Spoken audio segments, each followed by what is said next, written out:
Bonjour à tous et bienvenue au sein du magazine Génération Ferro, le magazine qui vient vous parler des métiers du secteur ferroviaire. Aujourd'hui, nous inaugurons ce numéro 1 autour de la reconversion professionnelle et nous avons le plaisir d'accueillir deux collaboratrices de Trenitalia France, Jessica et Ornella. Elles vont se présenter toutes les deux et nous avons parlé des opportunités que représente le secteur ferroviaire pour les personnes qui ne le connaissent pas, grâce au témoignage d'Ornella, qui va nous parler de son métier, et de Jessica, qui va nous expliquer comment rejoindre le secteur ferroviaire. Bonjour Ornella, bonjour Auria. Je suis Jessica, donc responsable développement RH au sein de Trenitalia France depuis un petit peu plus d'1 an maintenant. J'ai repris mes études, donc 3 années d'études, ça fait 10 ans maintenant, jusqu'au Master 2, Management et Développement RH. Et j'ai eu la chance d'exercer des missions RH très généralistes, aussi bien dans le secteur de la banque qu'en cabinet de conseil en immobilier d'entreprise. Et aujourd'hui, je suis dans le secteur ferroviaire. Alors, si je te pose une question toute simple, ferroviaire, c'est le hasard ou c'est un choix ? Le secteur ferroviaire, oui, c'est un pur hasard. Ouais. Puis j'ai tout de suite adoré le projet, le potentiel de développement qui m'a très bien été expliqué et tout ce qui est mission généraliste, donc aussi bien RH en interne que des projets RH à l'international avec mes homologues italiens. Ok, super, c'est intéressant. Et toi, Ornella, tu peux nous parler de toi ? Oui, bien sûr. J'ai intégré l'équipe Trenitalia il y a 10 ans. Voilà. Aujourd'hui, j'occupe le poste de gestionnaire production. Mais j'avais postulé pour le poste d'agent de bord. C'est un agent, quand on voyage dans les trains, on peut les voir. Ils représentent la compagnie. Ils sont là pour la sécurité des voyageurs, l'accompagnement d'un point A à un point B. Moi, j'ai envie de savoir et d'avoir votre sentiment, d'un côté comme de l'autre, à toi Ornella et à toi Jessica, sur l'image que le ferroviaire a dans l'opinion publique. Est-ce que vous considérez que c'est une image positive, négative ? Il n'y a pas d'image, parce que ça influence forcément l'intérêt que peuvent avoir des gens qui ne viennent pas de ce secteur-là pour venir le rejoindre. Déjà, quand on parle de secteur ferroviaire, c'est vrai qu'on a tendance à, je ne citerai pas le nom, mais à penser aux plus grands concurrents. Ça reste des trains, ça reste des métiers techniques et assez masculins. Voilà, c'est ce qui ressort en général. Est-ce que tu peux nous parler de ton processus de recrutement ?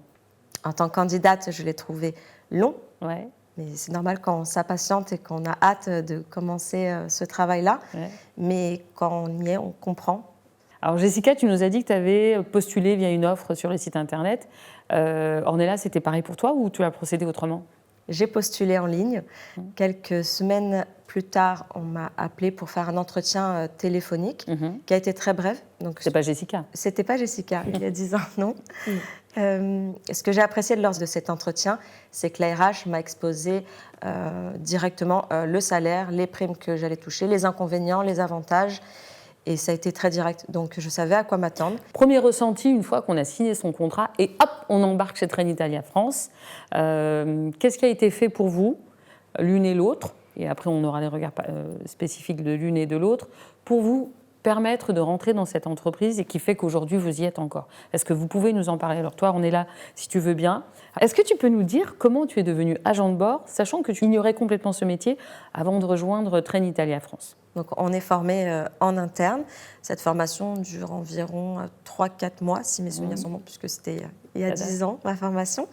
On est formé sur l'aspect sécurité, commercial et relations clientèle. D'accord. Et du coup, Jessica, marketing et juridique. Donc évidemment, il y a une formation en interne. Ils sont formés de A à Z dès le démarrage, théorie, pratique. Et cette formation, Jessica, elle est construite par Trenitalia France et délivrée par des formateurs de Trenitalia France. Et comment vous savez que vos nouveaux recrutés vont devenir de bons agents de bord comme Ornella ? Alors, vous vous en assurez comment ? Le profil d'agent de bord, on est sur des personnes qui se doivent un minimum de parler les langues, donc l'anglais, obligatoirement. C'est un prérequis l'anglais, c'est un prérequis, l'anglais ou l'italien. Les autres langues sont facultatives, mais c'est toujours un plus. D'avoir idéalement une première expérience dans l'accueil client. Et ensuite, pendant l'entretien, on peut sentir le potentiel du candidat et lui donner cette chance d'être formé en interne. Mais Ornella, elle ne connaissait pas du tout le métier. Tu parlais plusieurs langues, Ornella, avant? Oui, Qu'est-ce que tu l'italien parles? et l'anglais. Ah, voilà. Donc il n'y a pas de hasard quand même. C'est ça. Mais tu n'avais jamais travaillé dans le secteur de la relation avec des clients, etc. Donc c'est possible de venir d'un secteur totalement différent et de devenir un agent de bord qui parle au moins 2 langues. J'ai bien retenu. Moi, je ne parle pas italien, donc je t'admire. Mais c'est quand même un gros plus pour rejoindre Trenitalia France. Tout à fait. Ça, c'est pour l'extérieur. Bien sûr. Et en interne, on a aussi la possibilité de faire bénéficier de promotions internes sur de nouveaux métiers. Par exemple, un agent d'accueil peut devenir agent de bord chez Trenitalia France. Alors ça, c'est intéressant, parce que du coup, vous recrutez la reconversion, vous pourrez imaginer que c'est uniquement un secteur extérieur au transport, au métier de la mobilité, vers les métiers opérationnels ou fonctionnels. Mais tu me dis qu'apparemment, quelqu'un qui serait déjà un collaborateur de chez Trenitalia peut, s'il est par exemple, je ne sais pas, comptable, juriste, ou tu peux me dire plus peut-être? Alors, il y a un minimum de prérequis quand même pour faire bénéficier de promotions internes, mais on connaît nos salariés, on connaît leurs compétences. L'investissement, l'implication au quotidien reconnue par les managers permettent aussi de faire évoluer davantage les collaborateurs. Et évidemment, ensuite, il y a un processus de recrutement en interne basé sur des critères objectifs et il y a des tests obligatoires. Donc on essaie de garder cette éthique et cette non-discrimination à l'embauche aussi en interne. C'est une de nos difficultés puisque pour un poste, parfois en interne, à pourvoir, on peut avoir 7, 8, 9 candidats et on les reçoit. Par principe, c'est important de tous les recevoir, de les accueillir et de leur laisser la parole aussi pour qu'ils puissent se vendre. Mais on ne peut pas prendre tout le monde. Et en interne, le recrutement en interne est parfois une difficulté pour la RH qui doit dire non, mais toujours sur des critères objectifs. C'est intéressant ça, parce que c'est un sujet qu'on ne va pas arriver. C'est-à-dire que la reconversion vers le secteur ferroviaire, elle pâtit évidemment de certains freins. D'une part, la méconnaissance du secteur, donc les gens ne sachant pas ne viennent pas. Et d'autre part, la difficulté à se projeter en disant je rentre, évidemment le métier roi c'est la conduite. Donc j'imagine que vous avez beaucoup de candidats qui vous écrivent ou qui candidatent pour être conducteur de train, n'est-ce pas? Beaucoup, c'est l'attractivité principale du secteur. Et agent de bord, tu pourrais imaginer? Agent de bord aussi, mais on a beaucoup de personnes qui souhaitent être conducteurs de train et qui nous demandent de les former. Pour le moment, on ne forme pas dès le démarrage. Puisqu'on recrute des agents de conduite à partir de 5-6 ans d'expérience de conduite et avec une licence de conduite. Il leur faut la licence de conduite. Mais pour le moment, on a un potentiel de développement, je suis enthousiaste. Ouais. Donc la conduite, sans aucune difficulté, on n'a pas besoin de faire de publicité, les gens postulent pour être conducteurs de train. Pour des métiers qui sont nettement moins connus, est-ce que tu peux nous en citer sur lesquels vous avez beaucoup plus de difficultés à attirer? Alors, je pense au métier notamment d'opérateur CCO, c'est le centre de coordination des opérations. C'est un peu la tour de contrôle en fait, où il y a un suivi des circulations de trains France et Italie, où on a beaucoup de mal à recruter. Pourquoi?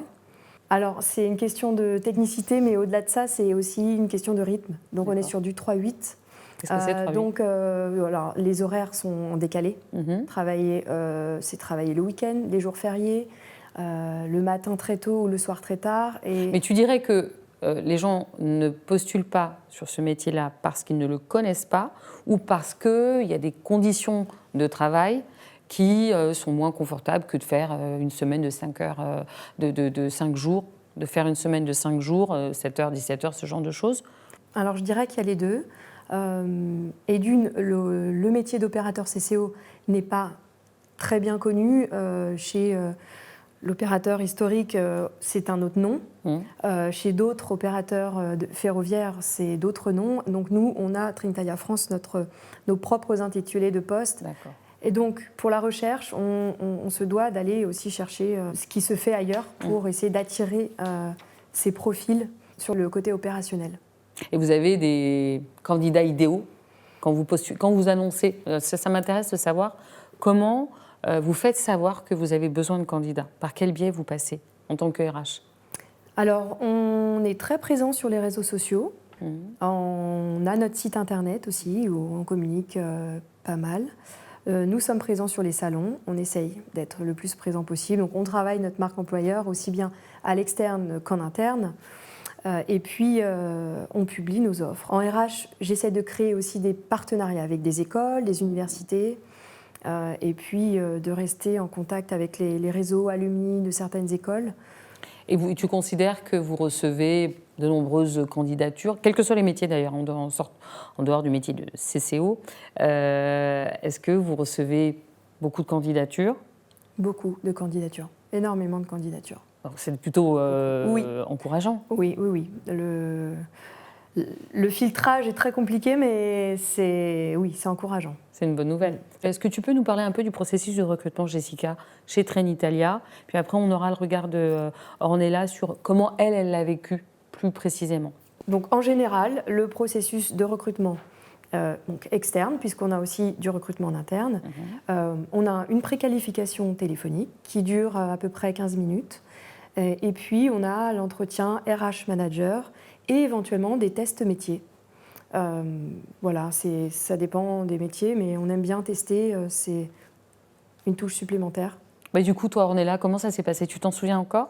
Tu peux nous en parler? J'ai la chance d'avoir découvert les deux entretiens, entretien externe et interne aussi. Ah, super. Oui. Oui, c'est vrai que tu es issu aussi de la promotion interne, comme l'a dit tout à l'heure Jessica. Très bien. Bah, oui. Si tu peux nous parler de la période un peu plus ancienne sur ton entrée chez Trenitalia et ensuite ton évolution en reconversion interne. Très bien. Donc en externe, j'avais été appelée par la RH. C'était un entretien téléphonique qui avait duré une demi-heure où elle m'avait exposé déjà donc, les salaires, les primes, les avantages, les inconvénients de ce poste-là. À la suite de ça, j'ai eu un deuxième entretien avec mon futur responsable, qui était mon futur responsable, donc un entretien de motivation. En présentiel? C'est-à-dire vous vous êtes vus en face à face? Tout à fait. Ok.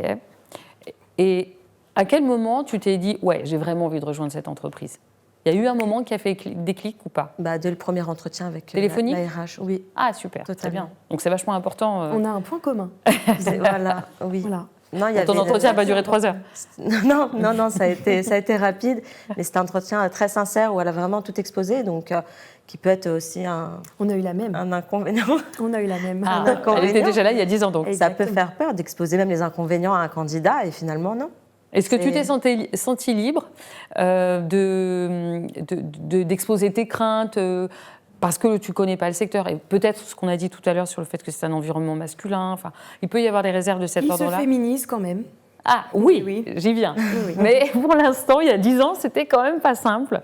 Et donc, est-ce que à ce moment-là, quand tu as eu l'échange, Jessica, tout à l'heure, on disait que c'était très sincère et très fluide dans l'échange qu'elle a eu, est-ce que tu as ressenti la même chose de ton côté? Oui, c'était très fluide et non, je n'ai pas eu de crainte en particulier. Donc, infondée? Oui. Ok. Donc, tu nous as dit ensuite que tu as évolué au sein de Trenitalia France et tu bénéficies toi-même d'une reconversion interne, ce qui permet quand même de dire que quand on rejoint le ferroviaire, on peut rentrer par un poste, évoluer et aller vers toute autre chose. Donc, c'est quand même intéressant de montrer cette ouverture. Est-ce que tu peux nous témoigner de ta propre expérience à toi? C'est quelque chose que je vois et j'ai vu énormément chez Trenitalia France. On évolue très rapidement. C'est une chance qui est donnée aux collaborateurs. Et tu peux nous dire, à quel moment, toi, tu as considéré qu'il était temps pour toi de changer? J'aurais pu continuer à faire agent de bord toute ma vie. C'est un métier passionnant qui ne connaît pas de routine. À ce moment-là, j'avais envie de me challenger, d'apprendre autre chose et aussi parce que le gestionnaire de production s'occupe des agents de bord et des conducteurs. Donc, je reste en contact tout le temps avec eux. Voilà. Et Jessica, sur le cas on va parler du cas d'Ornella, mais un autre collaborateur de Trenitalia qui aurait ce projet de reconversion professionnelle. Quelle est ton action à toi? Souvent, on a ce genre de demande au cours des entretiens professionnels. Donc, nous, en RH, on suit les demandes d'évolution professionnelle, de mobilité professionnelle, qu'elle soit géographique, enfin, tout type de mobilité.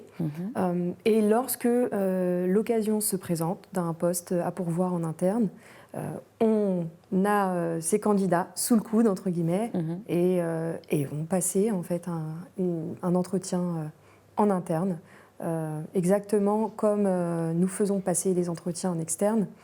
Et voilà, on donne la chance à tout le monde. Et j'imagine que le manager d'Ornella a été informé, a eu un avis à donner sur la suite de sa carrière au sein de Trenitalia France. Mais en général, les collaborateurs sont très transparents et le font savoir à leur manager. Et de toute façon, ils le savent puisqu'ils font passer les entretiens professionnels. Donc, mais en général, les managers chez Trenitalia France accompagnent ces salariés. Alors, on n'a pas encore parlé de ce point-là, mais ça m'intéressait de revenir, que ce soit pour ton cas personnel ou celui d'Ornella. Quand tu es recruté dans une entreprise ferroviaire telle que la vôtre, est-ce qu'il y a un dispositif d'onboarding ou d'accompagnement à l'intégration? Parce que ça fait partie des faire connaître et retenir. Donc, qu'est-ce qui est fait chez Trenitalia France pour que n'importe quel collaborateur qui vient d'être recruté s'intègre à l'entreprise, au niveau local comme au niveau RH? Comment vous vous organisez? Alors, c'est vrai que chez Trenitalia France, ça fait 1 an qu'on travaille beaucoup sur le onboarding chez Trenitalia France. Pour ceux qui parlent français, l'embarquement et donc l'accueil à l'intégration. L'accueil à l'intégration des nouveaux collaborateurs, c'est très important. Tout le monde se rappelle du premier jour dans chaque entreprise dans laquelle il a été. C'est pas que le premier jour qui est important, c'est l'accompagnement. Dans la durée. La durée. Ornella, toi, tu as été accompagnée autant dans ta prise de poste que dans ta reconversion, ou c'était uniquement au moment de ton arrivée dans l'entreprise? Alors, ma prise de poste en tant qu'agent de bord, c'était assez différent puisque c'était tout nouveau. C'était une création, c'était une nouvelle ligne. Pour l'anecdote, on n'avait pas encore de local pour se changer. Mais c'était excitant de savoir que chaque étape qu'on allait vivre dans l'intégration, c'est... Alors, ce que je comprends, c'est que comme c'était une nouvelle entreprise qui se crée à cette époque, il y a 10 ans, le processus d'intégration n'était pas aussi formalisé que ce que vous faites aujourd'hui. C'est ça que je comprends? Oui, voilà, tout à fait. Mais pour autant, tu t'es sentie bien quand même? Ah, totalement, comme dans une famille, une nouvelle famille. C'est ça, c'est il y a 10 ans, c'est ça qui est bien, c'est que toi, tu as connu Trenitalia, enfin, Tello, à l'époque. Il y a 10 ans, nous, c'est vrai qu'on essaye de mélanger... la convivialité, la proximité. On a de la chance d'être 170, donc d'être encore une entreprise à taille humaine où on peut se permettre d'individualiser, d'accueillir et de vraiment être au plus proche des personnes qui rejoignent Trenitalia France. Et tu peux illustrer du coup ce que vous faites concrètement? Alors chez Trenitalia France, c'est vrai qu'on essaye d'y mettre beaucoup de convivialité, de proximité. D'individualiser au maximum aussi l'accompagnement des collaborateurs. Et donc, dès le démarrage, en fait, ils reçoivent un email en amont, plutôt, de leur premier jour, avec le programme qui les attend, le premier jour, les premières semaines, les premiers mois, sur les formations qu'ils peuvent avoir, les rencontres qui sont prévues par leur manager, parce que les managers sont quand même très investis dans l'intégration. Il y a des vies ma vie aussi pour comprendre les directions avec lesquelles les collaborateurs vont être amenés à travailler. On propose un aller-retour en Freccia Rossa, donc notre produit de Trenitalia. Ah, dans vos trains italiens? Oui. Tu as bénéficié de ça aussi, Ornella? Oui. Ah, quel souvenir t'en gardes? Un beau souvenir, c'est un magnifique train. Il y a la photo souvenir. Toujours, on l'a tous. Très bien. Le premier jour de l'arrivée, donc on accueille physiquement le collaborateur ou la collaboratrice. On lui remet un kit de bienvenue, voilà, histoire qu'il y ait une petite attention aussi. Voilà.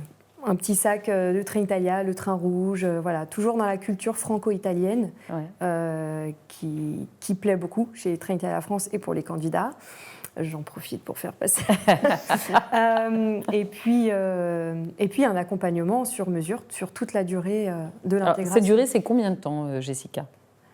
J'ai envie de dire que la durée de l'intégration, c'est jusqu'à la fin de la période d'essai. Donc, mais tu peux nous dire à quel moment vous considérez, quel est votre critère pour juger qu'un collaborateur est bien accueilli? Comment vous le savez qu'il s'est senti bien accueilli? Alors, on met un point d'honneur à avoir des feedbacks du collaborateur en milieu de parcours. Donc, l'ARH va réaliser un entretien avec le collaborateur. Oui. Donc on a un rapport d'étonnement, entre guillemets, un questionnaire, qui nous permet d'avoir des retours, des remontées sur comment il s'est senti dès le démarrage. Et s'ils se sentent mal? Eh bien, s'ils se sentent mal, il y a des actions qui sont mises en place. On est en lien toujours avec les managers. Parce que ce n'est pas un monde doré non plus, Jessica. On sait bien que n'importe qui, surtout quand tu changes de secteur, ce n'est pas un pari gagné d'avance de se dire « j'y connais rien, je vais essayer, peut-être que ça peut ne pas marcher ».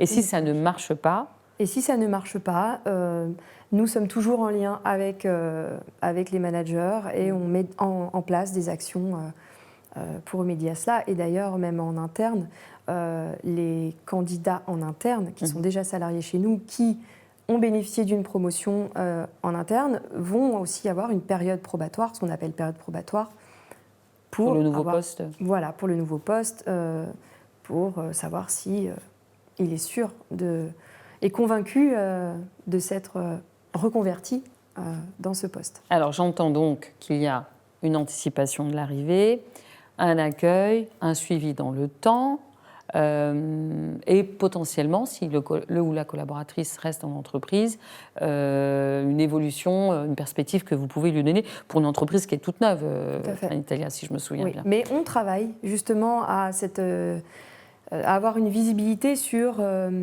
nos opportunités en interne. Donc on est sur la mise en place d'une gestion prévisionnelle des emplois et des compétences.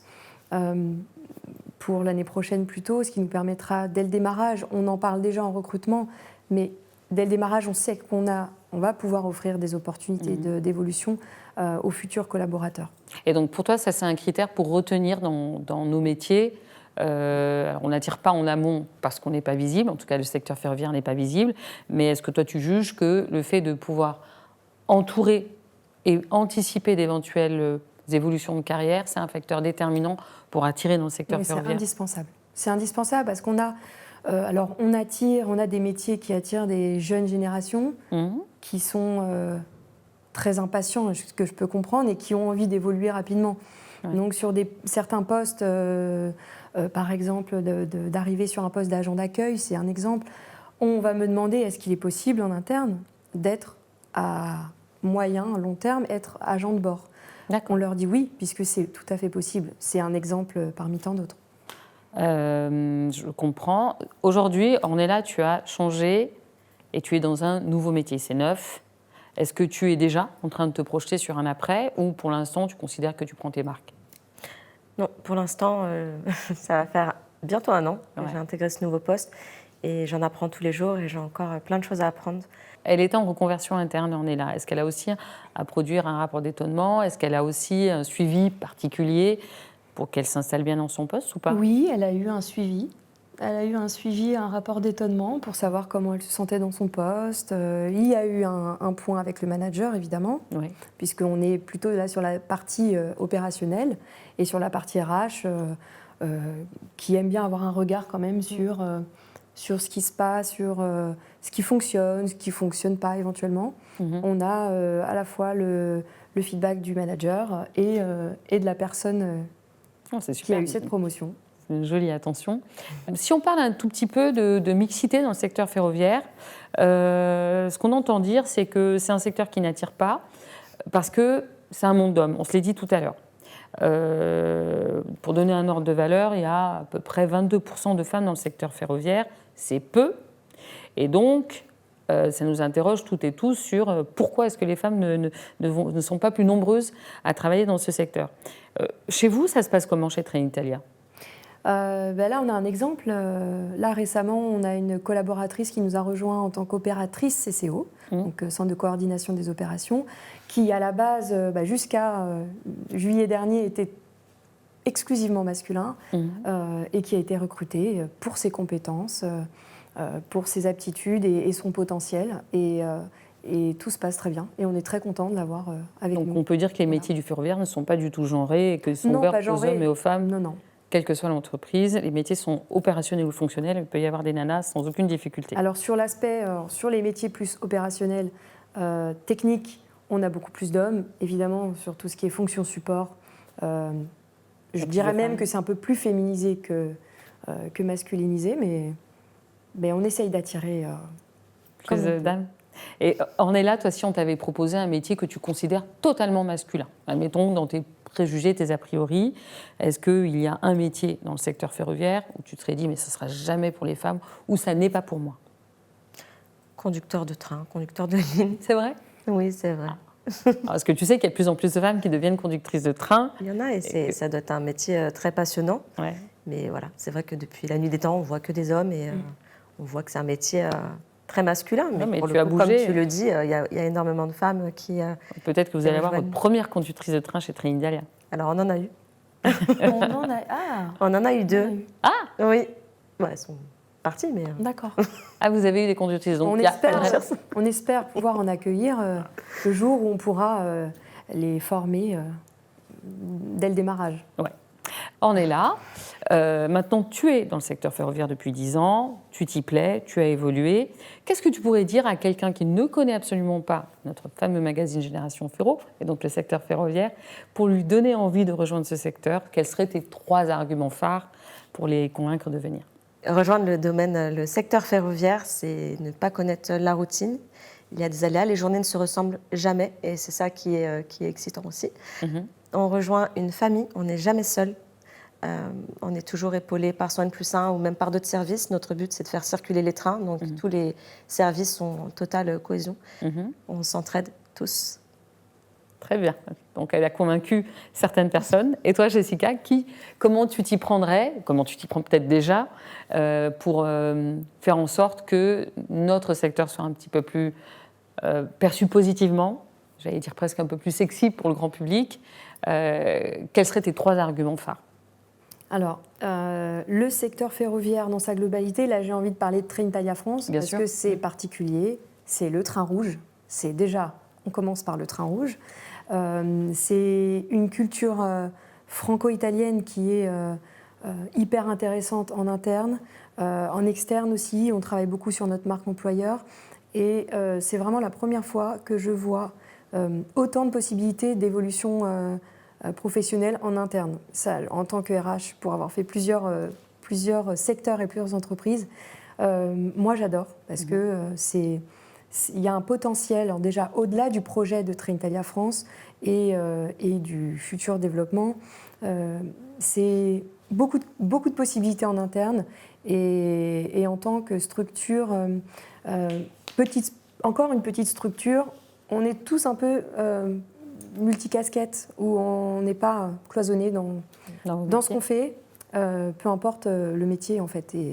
Est-ce que tu vois arriver de nouveaux candidats ou de nouvelles candidates motivés aussi par la cause écologique que représente le train? C'est vrai qu'on a de plus en plus de candidats et candidates, notamment les jeunes générations, qui sont très engagés et ça se voit même dans les CV ou dans les lettres de motivation où il y a une certaine sensibilité écologique. Donc ils préfèrent le train parce que c'est écologique. Oui. Ok, super. Mais toi, on est là quand tu as candidaté. Est-ce que c'était une de tes motivations ou pas? Non, pas forcément. Mais aujourd'hui, je peux le dire que je suis très contente de travailler dans ce secteur. Merci d'avoir suivi ce premier numéro de Génération Ferro, le magazine consacré à la reconversion professionnelle dans le secteur ferroviaire. Merci à Jessica et à Ornella d'avoir bien voulu participer au lancement de ce premier numéro. Nous vous retrouvons pour le numéro 2, qui viendra sans tarder, au cours duquel nous aurons la présentation d'autres métiers du secteur ferroviaire avec la contribution d'une autre entreprise, d'un autre partenaire RH et d'un autre ambassadeur métier. À très bientôt.